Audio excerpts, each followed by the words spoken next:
交流有哪限制？佇咧參訪，更當成為向國際推廣台南觀光的重要媒介。台南市觀光旅遊局甲文化局協辦，台灣 SDGs 協會串聯台灣甲日本濟間學校，共同推動國際文化交流甲青年專設行動，以高條港文化園區為核心中心，透過實地走訪、跨文化討論以及影像創作，加深對台南歷史文化的理解。很高興有這個日本、韓國的這個學術單位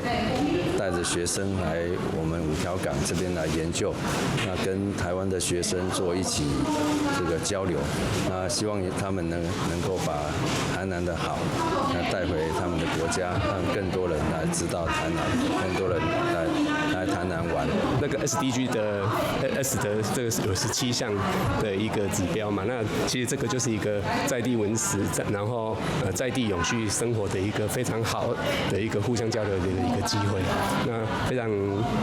感謝這個 SDG 協會來主辦這個活動。高條港見證台南港口貿易、宗教信仰、生活服務以及街區變遷，是重要的觀光熱區。台日青年學生分組進行主題任務，面對面交流，和歷史街區以創意方式